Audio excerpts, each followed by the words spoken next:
Hi, everybody. 4 years ago this month, a crisis that started out on Wall Street almost brought down our entire economy. The nation's biggest banks were days away from failing. The stock market and millions of American retirement accounts were in free fall. Credit froze, lending stopped, and businesses large and small didn't even know if they'd be able to make payroll.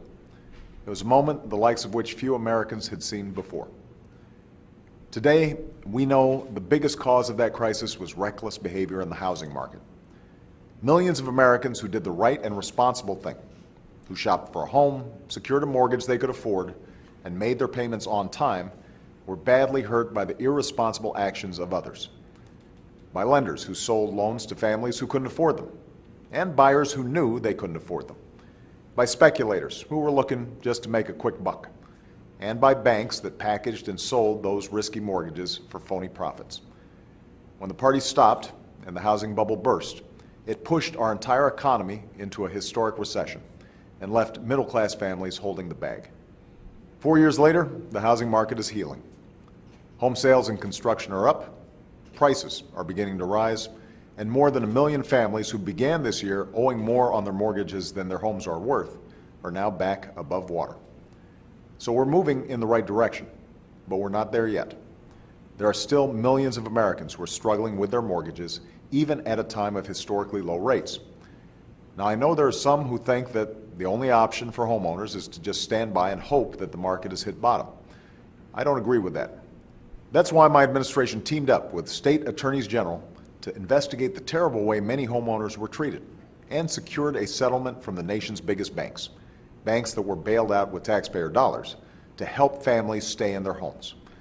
And that's why we announced new steps to help responsible homeowners refinance their mortgages. Already hundreds of thousands of Americans who were stuck in high interest rate loans have been able to take advantage of lower rates and save thousands of dollars every year. That's not only good for those families, it's also good for our economy. When folks are spending less on mortgage payments, they're spending more at local businesses. And when those businesses have more customers, they start hiring more workers. But we can do even more if Congress is willing to do their part. Back in February, I sent Congress a plan to give every responsible homeowner the chance to save about $3,000 a year on their mortgages by refinancing at lower rates. It's a plan that has the support of independent, nonpartisan economists and leaders across the housing industry. But Republicans in Congress worked to keep it from even getting to a vote. And here we are, 7 months later, still waiting on Congress to act. This makes no sense. Last week, mortgage rates were at historic lows. But instead of helping more and more hardworking families take advantage of those rates, Congress was way on break.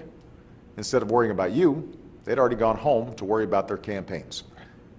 The truth is, it's going to take a while for our housing market to fully recover. But it's going to take a lot more time and cause a lot more hurt if Congress keeps standing in the way. If you agree with me, I hope you'll make your voices heard. Call your representative. Send them an email.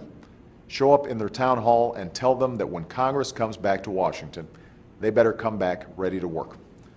All of you are doing everything you can to meet your responsibilities. I think it's time Congress did the same.